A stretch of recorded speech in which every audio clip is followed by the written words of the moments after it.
Jouer comme une fille. Un balado sportif avec Guylaine Demers et Marc Durand.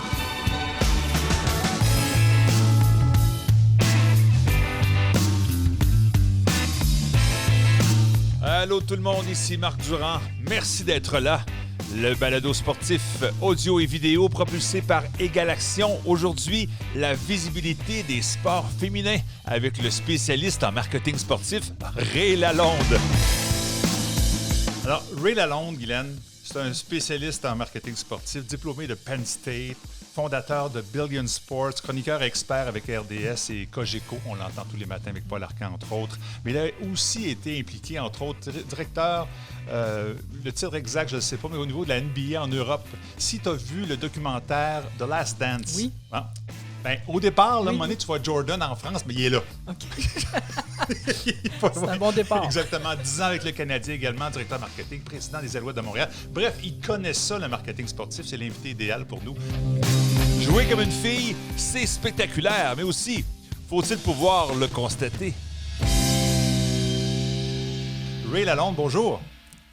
Bonjour. Hey, merci d'être là avec nous. On a un sujet, je pense, qui vous tient à cœur. Je vous ai déjà entendu en parler en ondes à l'occasion. Le phénomène du sport féminin versus masculin. Il y a plusieurs irrégularités, c'est un peu incroyable de voir qu'il y a aussi peu de place pour le sport féminin. Je ne sais pas ce que vous en pensez d'entrée de jeu. Ben, d'entrée de jeu, j'aime ça en parler régulièrement avec des plateformes parce que je pense que c'est important si on veut apporter du changement. Je pense que c'est important de pouvoir dialoguer ouvertement. C'est un peu comme l'effort de mouvement Black Lives Matter. Ouais. C'est des choses qui doivent être discutées en prenant pour acquis que on n'a pas encore atteint l'objectif. Donc, pour y arriver, il faut échanger, il faut parler de ceci ouvertement, confortablement, même quand c'est pas toujours des sujets où on est à l'aise.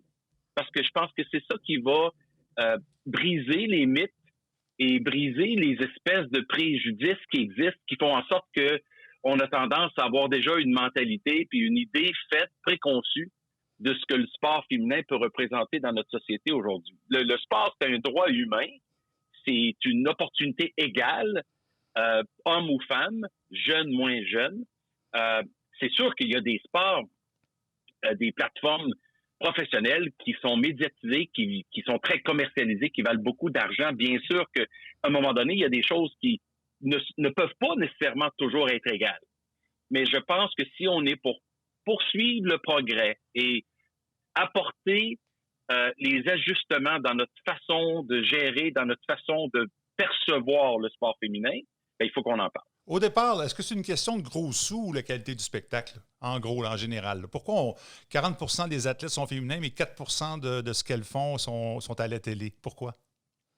Je pense qu'il faut regarder le sport comme étant, surtout le sport de consommation, là, comme étant du divertissement.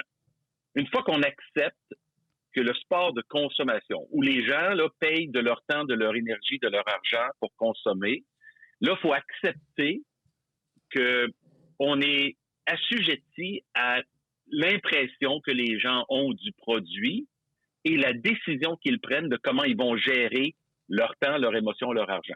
Et c'est là qu'il faut accepter que c'est inégal pour le moment et accepter que certaines choses, certains produits, certaines plateformes, certains spectacles, certains événements ou matchs ou disciplines attirent plus que d'autres. Donc, il ne faut pas s'en faire avec ça. Il faut simplement... Puis il ne faut pas le prendre comme étant un combat. Il faut surtout le dire de façon où on pousse, on est guidé, on est motivé par le progrès, l'ascension, le changement. Et ça va prendre des décennies pour égaliser tout ça. C'est même pas si important que ça soit égal. C'est plus important que le sport féminin ait sa place, qui est florissante, croissante dans nos vies, puis qu'on y accorde plus d'attention et qu'on le traite avec respect, puis qu'on mette les mêmes énergies, les mêmes efforts pour structurer le sport féminin qu'on le fait pour les hommes. C'est ça l'objectif. Parce que d'égaliser ça, pas certain qu'on va y arriver dans notre vie. Oui, de faire un 50-50, c'est peut-être pas ce qui est Mais moi, j'ai envie de te poser la question, qu'est-ce qu'on répond à Caroline Ouellette qui veut vivre de son sport puis qui n'est pas capable de vivre de son sport parce que c'est une femme, là, maintenant, elle a la chance ou l'opportunité de coacher au niveau universitaire parce que c'est à peu près la seule place où, comme femme, on peut penser vivre de son sport. Mais je pense à toutes les Marie-Philippe Poulin qui seraient multimillionnaires si c'était un homme. De dire c'est un divertissement, je ne suis pas certaine que c'est peut-être la réponse qu'elles ont envie d'entendre. Moi, j'ai envie de t'amener sur le terrain, sur la patinoire, dans le coin, pour savoir si tu vas sortir la POC.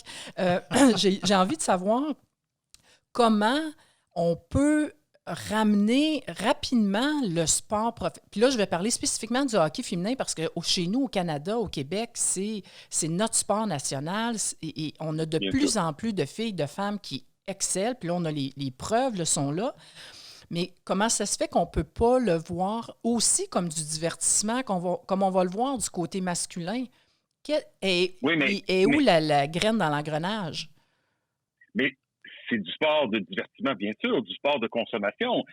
Quand je souligne le mot divertissement, c'est pour ne jamais perdre de vue que les gens ont des choix à faire avec leur temps.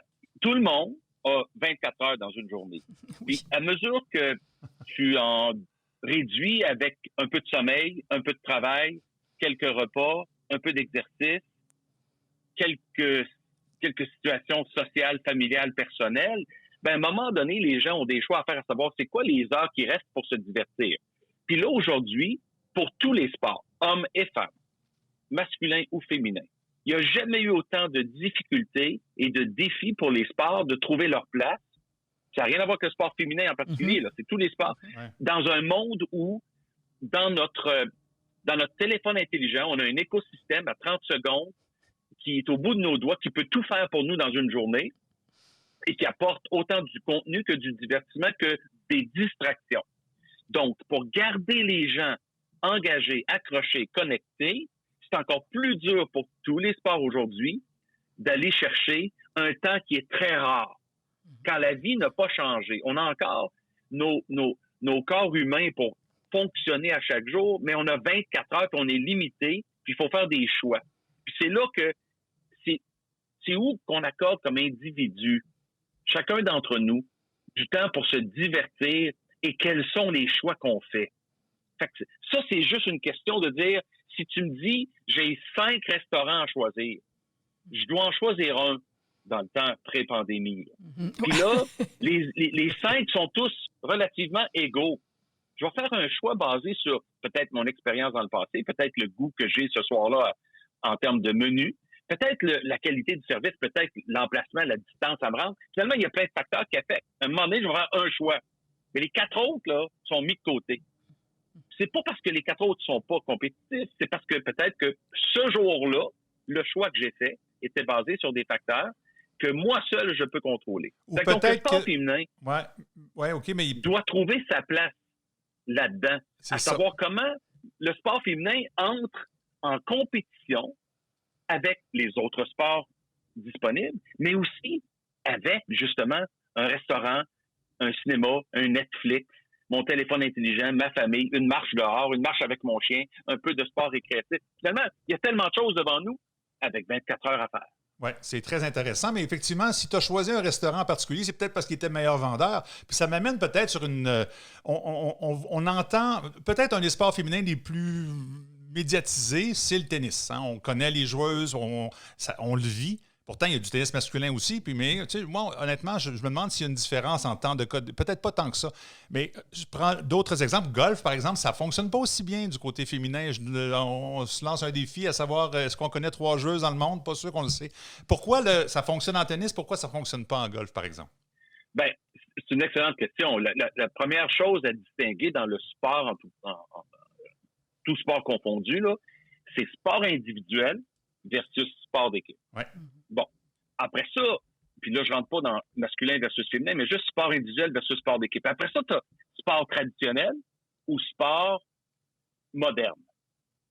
Sport historique ou sport non traditionnel, non conventionnel. Il y a toutes sortes de sports maintenant qui existent, puis à un moment donné, les gens, dépendant de la génération, s'appuient sur les endroits où ils sont confortable, où ils connaissent un peu, où c'est plus familier, où c'est plus médiatisé, parce que c'est plus normal.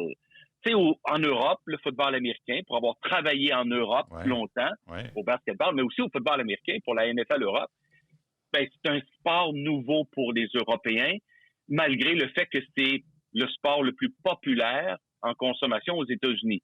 Chaque environnement, chaque pays, chaque continent a des préférences qui sont culturelles, qui sont historiques, qui sont cimentées dans les habitudes des gens, qui font en sorte que certains sports se distinguent mieux que d'autres. Alors, le tennis féminin a quelques visages qui sont connus de tous, a eu une reine du tennis, Serena Williams, pendant très longtemps, mais aussi la particularité qu'à chaque semaine, c'est quasiment une autre dame qui gagne.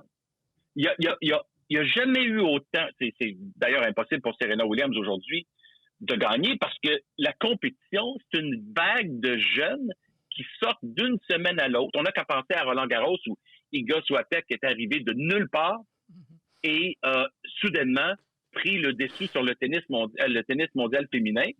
Mais un mois avant, c'était Naomi Osaka. Puis le mois prochain, ça va peut-être être, je sais pas moi, Jennifer Brady. Ou ça va peut-être être, encore une fois, Bianca Andreescu. Tout ça pour dire que cette parité-là fait en sorte que le tennis a plusieurs visages à montrer de haut niveau et se distingue par le fait que ces filles-là réussissent à se positionner comme étant des championnes. Le tennis a un avantage qu'on rapproche les joueuses des caméras. C'est un sport qui est compact. C'est un sport qui est facile à comprendre. C'est un sport où on voit les attributs physiques des athlètes, hommes et femmes. On les voit se déplacer. On a des angles de caméra puis de production extraordinaires. C'est un peu une qualité aussi dans le sport collectif du basketball versus d'autres sports. Parce que le golf féminin dans le monde entier n'a pas réussi encore à nous donner des vedettes, en tout cas en Amérique du Nord, parce que la plupart des filles au golf féminin sont d'origine coréenne. C'est ça. C'est sûr que Brooke Henderson au Canada, c'est une légende déjà. À son âge, elle a plus de victoires au golf professionnel que même l'histoire du golf masculin ou féminin au Canada. Mais il n'y en a pas beaucoup de Brooke Henderson vis-à-vis ce qui existe en Asie. Par contre, ça prend parfois des vedettes. Peut-être que c'est ça aussi. Hein? Puis tu disais tantôt, en tennis, c'est le fun parce qu'il y a différentes gagnantes. Moi, j'ai toujours pensé le contraire. J'ai toujours pensé que ça prenait comme quelqu'un qui gagne tout le temps, qui fasse qu'on s'intéresse à un sport, comme Jordan, par exemple, comme Tiger Woods au golf. Ça nous prend un héros. Fait que s'il y en a 8, c'est c'est comme difficile. Au tennis masculin. toujours les mêmes. Oui, exact. Alors, le tennis masculin, c'est exactement l'inverse du tennis féminin. Tu as 3 légendes, le Big Three, qui dominent totalement depuis 15 ans. Ça, c'est du jamais vu dans l'histoire du sport. Puis on ne le reverra jamais non plus. Les 3 meilleurs de l'histoire ont joué en même temps. C'est comme Gretzky, Bobby Orr, puis Maurice Richard en même temps. C'est que ça ne fait pas de sens dans nos têtes. Alors, mais ça, c'est l'inverse. Et pourtant, le tennis masculin n'a jamais été en aussi bonne santé grâce à ces 3-là. Fait qu'il y a aussi des caractéristiques humaines. Les 3 ont des personnalités, sont des ambassadeurs, des porte-drapeaux du sport mondial. Dans le cas de Nadal et Federer, honnêtement, sont aimés de tous. Fait que là, c'est comme impossible à répliquer des gars comme ça. Bon, le tennis féminin a l'inverse. Plus de parité, plus d'ouverture d'esprit, plus d'opportunités pour tout le monde. Et ce qui fait en sorte qu'il y a toujours des vagues de jeunes. Ça me fait penser même au golf masculin, où depuis Tiger Woods, soudainement, c'est imprévisible. C'est vrai. Il y a trop de bons jeunes golfeurs qui sont tous des naissants de Tiger Woods, de la génération de Tiger. Si je te ramène sur, tu parlais de l'aspect culturel, puis ça me ramène encore au hockey, je pense que du côté du hockey féminin, de plus en plus de gens au Québec, certainement, connaissent Marie-Philippe Poulin, Kim Saint-Pierre qui a été là, Caroline Ouellette. On a eu vraiment, et on a encore d'excellentes joueuses de hockey qui sont parmi les meilleures au monde. Quand on regarde les codes d'écoute aux Olympiques, l'équipe féminine a battu des records, eu plus d'auditoire que les hommes d'ailleurs. Surtout aux derniers jeux. Les derniers jeux, exactement. Oui. Ça a été incroyable. Alors, quand on a tout ça qui est en place, d'un point de vue culturel, le hockey est là et j'ai vraiment, je reviens, là, je suis un peu comme un pitbull qui ne lâche pas son os, mais qu'est-ce que je peux dire, moi, à ces athlètes-là, que oui, il y a de l'espoir qu'on va en avoir une ligue professionnelle de hockey, puis au-delà de dire, Parce que, tu sais, le divertissement, tu sais, Marc disait, bon, le restaurant, c'est peut-être celui qui a fait le plus de pubs. Là. Je me suis souvent fait répondre par des journalistes. Bien, nous, on donne aux gens ce qu'ils veulent avoir. Mais pour moi, c'est toujours le discours de l'œuf ou la poule. Tu sais, je fais un parallèle qui est peut-être un peu boiteux, mais quand Apple, il lance un nouvel iPhone, est-ce qu'ils n'en parlent pas puis ils se disent, bien, si les gens l'achètent, tu sais, ça va marcher, ça va être du bouche à oreille, ou bien est-ce que c'est, s'il ne se vend pas, on va dire que le produit n'est pas bon, ou on va dire, ben non, on n'a pas fait du bon marketing.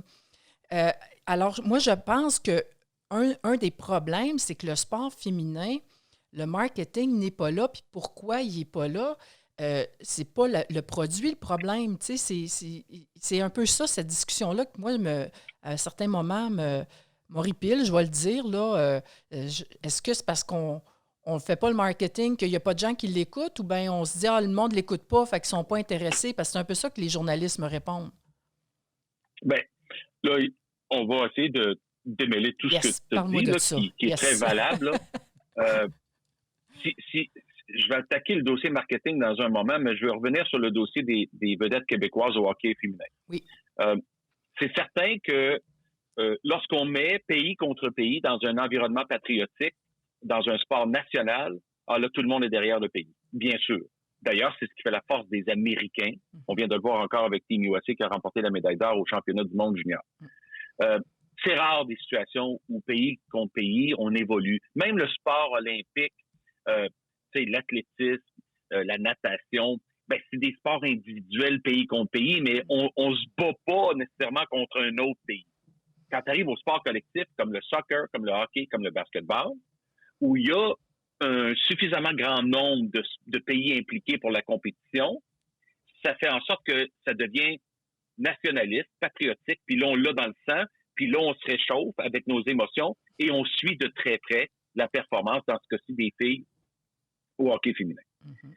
Le problème des Olympiques, c'est ce qui a lieu à tous les 4 ans. Fait que la plateforme n'est pas assez fréquente. Mm-hmm. On n'a qu'à regarder le succès des Sœurs du Four-la-Pointe, qui sont sorties des Jeux olympiques et puis qui avaient gagné un paquet de médailles, qui étaient des stars incontestées. Mm-hmm. On pense à Michael Kingsbury, que je connais bien, puis Michael, c'est le champion incontesté depuis 8-9 ans, des médailles d'or, des championnats du monde, tout ce que tu peux imaginer sur le ski acrobatique.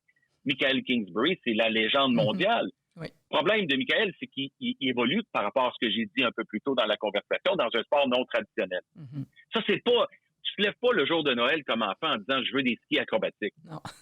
Tu te lèves pas non plus en disant à ton père que tu veux devenir un pilote de F1. Mm-hmm. Le problème du hockey féminin, c'est qu'on n'arrive jamais à exploiter, après les Jeux olympiques, le momentum acquis durant les Jeux.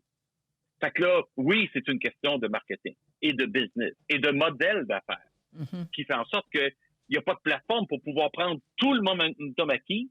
Toutes ces filles-là qui sont devenues des vedettes. Marie-Philippe Poulin, elle nous a livré 2 médailles d'or à elle seule. Oui. Littéralement, là, en marquant des buts critiques en fin de match ou des buts gagnants qui ont littéralement permis au Canada de battre les États-Unis. Et c'est comme...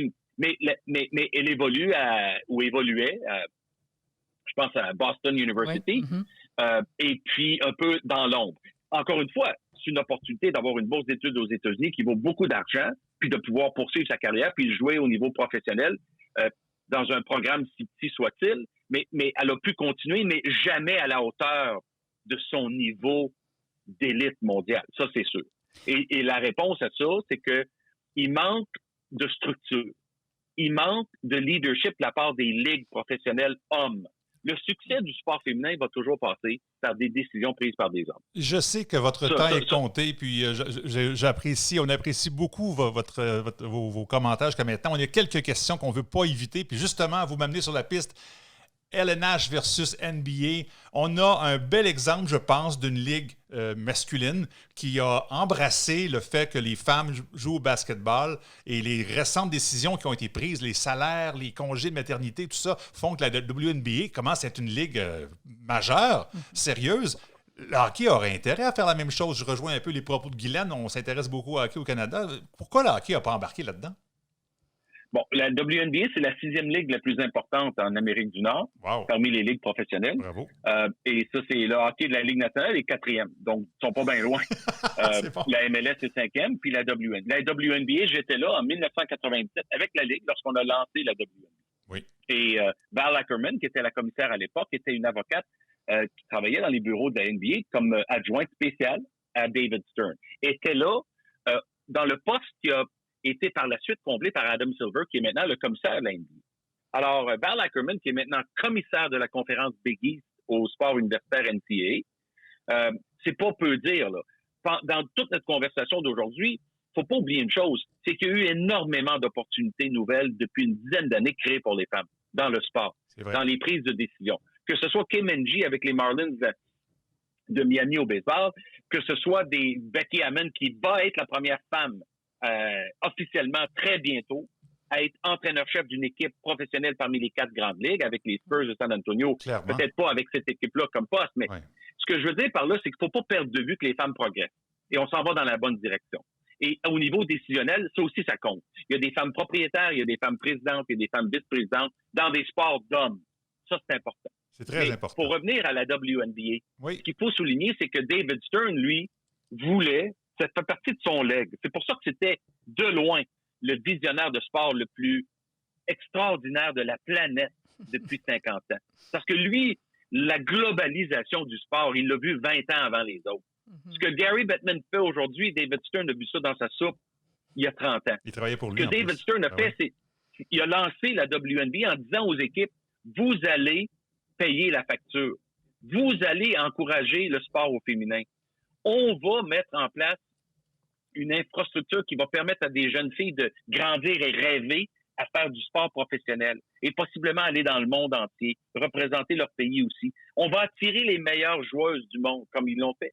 Et aujourd'hui, la WNBA attire des audiences télé de 300, 400, 500 000 par match sur les grands réseaux américains, y compris ABC et ESPN. La WNBA a une saison dans une bulle, comme les garçons. Aucun problème. On paye les dépenses. La WNBA a des conditions de travail extraordinaires. Tu l'as souligné, Marc, un peu plus tôt. Là, on a pris soin de tous les bénéfices pour s'assurer qu'on avait les meilleures joueuses. Finalement, ce que je suis en train de dire, c'est que ça prend 25 ans faire quelque chose comme ça. Une génération complète. La WNBA a perdu de l'argent à tous les ans. Littéralement. Des millions de dollars qui ont été engloutis. Mais qui a absorbé ça? David Stern, Adam Silver, la NBA et leurs équipes. Pourquoi? Parce qu'ils croient fondamentalement que ça fait partie de la mission de la NBA d'encourager le sport tout court, d'encourager la société et de redonner à la NBA. Fait que posez-vous pas de questions quand vous voulez savoir c'est qui mène le monde du sport. Il y a 3 lettres, NBA.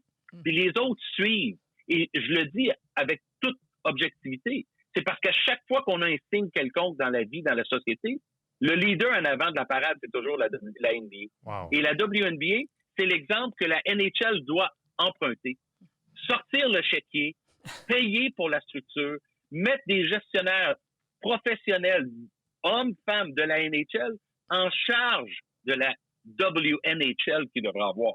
Dépenser l'argent, investir pendant 20 ans, mettre en place des villes capables d'accueillir dans les grands marchés nord-américains et avoir une ligue de 12 équipes qui est florissante et qui réussit à donner une chance aux femmes d'espérer poursuivre après leur université, après leur participation olympique, d'attirer les meilleures joueuses du monde, faire en sorte qu'il y ait plus que 2 pays qui sont compétitifs, à part le Canada et les États-Unis. Ça fait partie du mandat de la Ligue nationale. Ça n'arrivera pas dans les années de Gary Bettman. Parce que Gary Bettman, à mon avis, pourquoi? Il est plus proche de la retraite que du début. C'est correct. C'est ça, mais ce que je veux dire, ça doit faire partie de la vision des propriétaires de la Ligue nationale.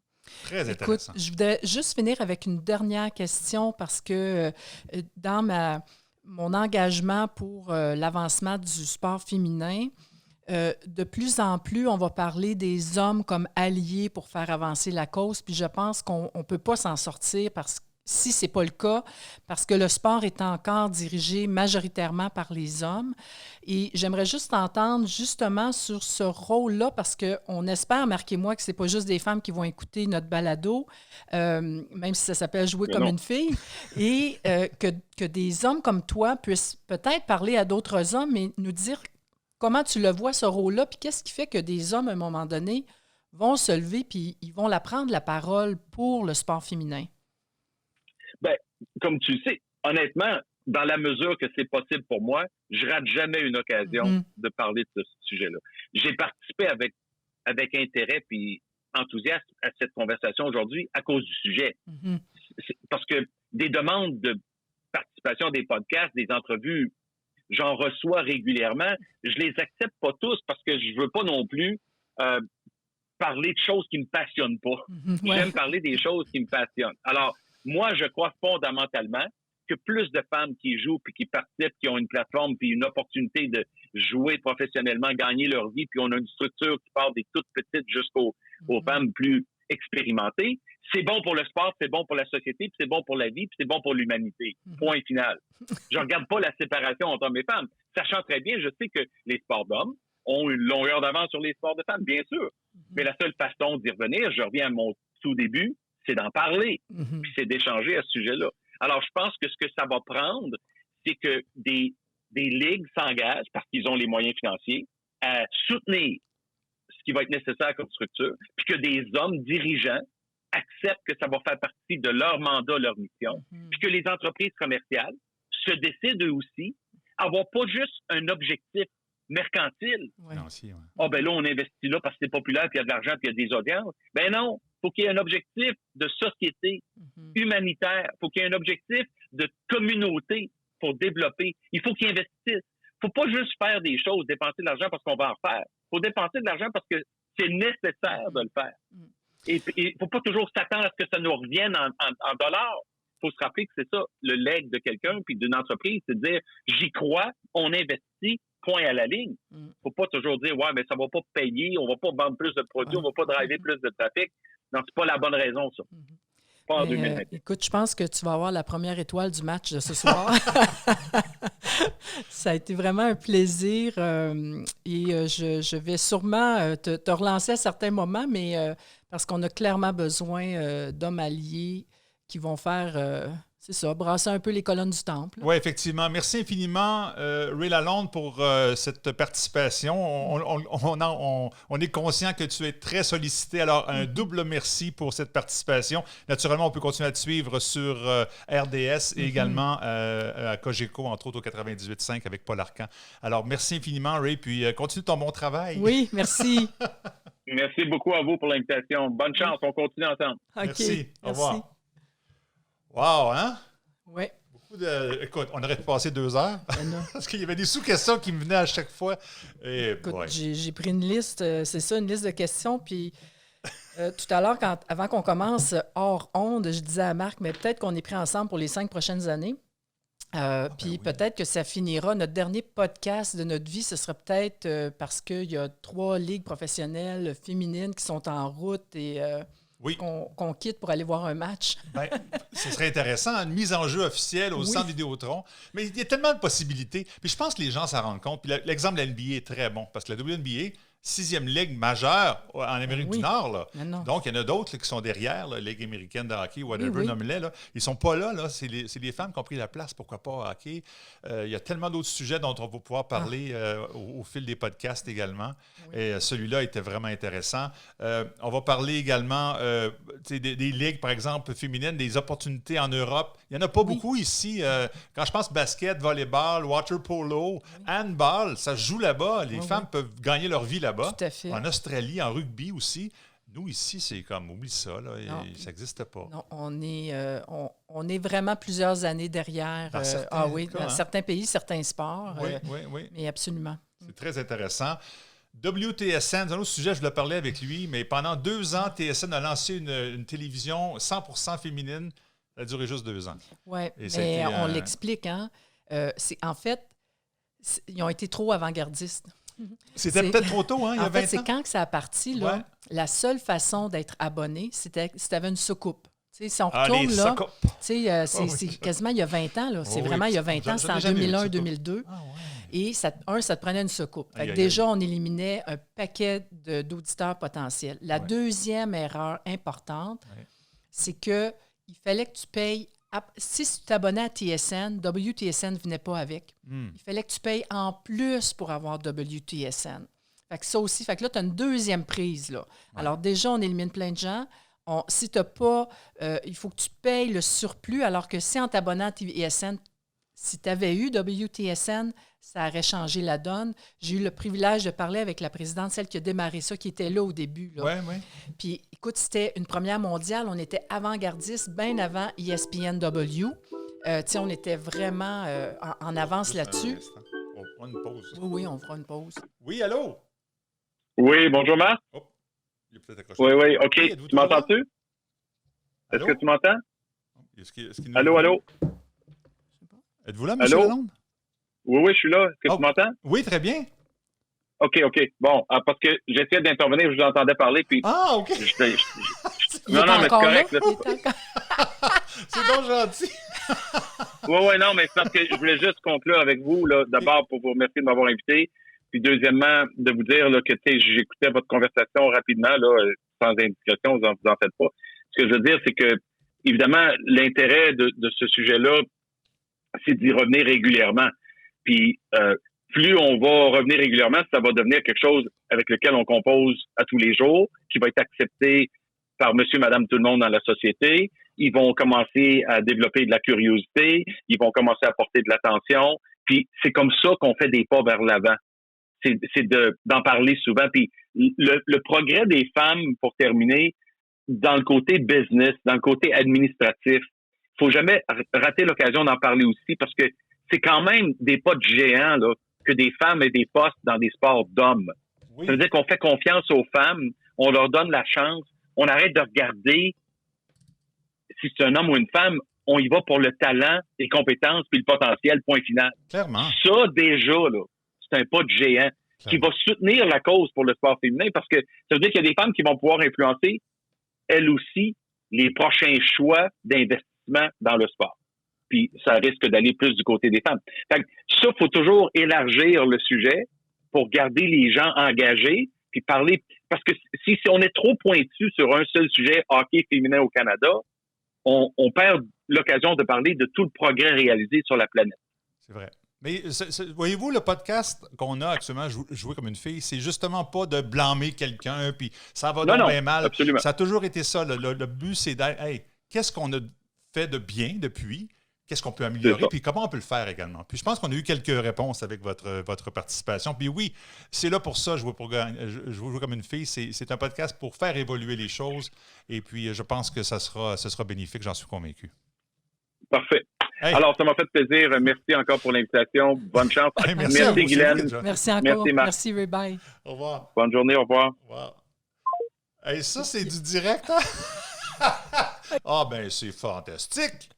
C'est fantastique. Vraiment. Comme quoi, ça l'intéressait. Vraiment. Il l'avait dit, puis je le savais parce qu'effectivement, dans ses chroniques, à l'occasion, lorsqu'arrivent des sujets, une fois par jour, il en parle de sport féminin. Mais je pense qu'on a une réponse parmi tout ce qui a avancé. Ça vient aussi de l'intérieur. C'est pas nécessairement la faute des médias. Ah non, absolument. Parfois, c'est l'accès, c'est justement les images. C'est bien beau de dire, je vais parler aujourd'hui, je suis à la télé, je vais parler d'un match universitaire de basketball. Si j'ai pas d'image ou la qualité est médiocre, tout à fait. Ça vient un peu de l'intérieur aussi. Absolument. Puis d'ailleurs, ça va être un de nos sujets spécifiques, là, les médias. Et puis ça va être les médias au sens large. Oui, il y a les grands médias, mais maintenant, ce qu'on se rend compte, c'est qu'avec les réseaux sociaux, on n'a plus nécessairement besoin toujours des grands médias. Et de plus en plus d'athlètes féminines font leur autopromotion, puis ça marche. Elles vont en avoir des followers. C'est mieux en anglais qu'en français, c'est des suiveux, là, c'est pas très chic. Mais et elles ont compris que, ben non, ça passe plus par Radio-Canada, RDS, TSN, là, c'est plus ça. Là. Puis en plus, c'est que la nouvelle génération, ils sont même plus à télé. Exactement. Ils sont complètement... Les opportunités sont là. Ah oui, tout à fait. Et puis, moi, je vois un bel avenir du côté médiatique. Puis, en sachant tout ça, en voyant les opportunités grandir, en parlant sans arrêt. Oui. Hein? Merci beaucoup, Guylaine Demers. Ça a été un plaisir encore une fois. Bien sûr, la balado est disponible partout. Si vous nous écoutez, c'est que vous l'avez trouvée. Mais sachez qu'elle est également vidéo. Alors, si vous nous écoutez sur Spotify, bien, sachez qu'elle est quelque part sur YouTube, sur Facebook également. Et partagez la bonne nouvelle. Bien sûr. Allez en paix. Merci.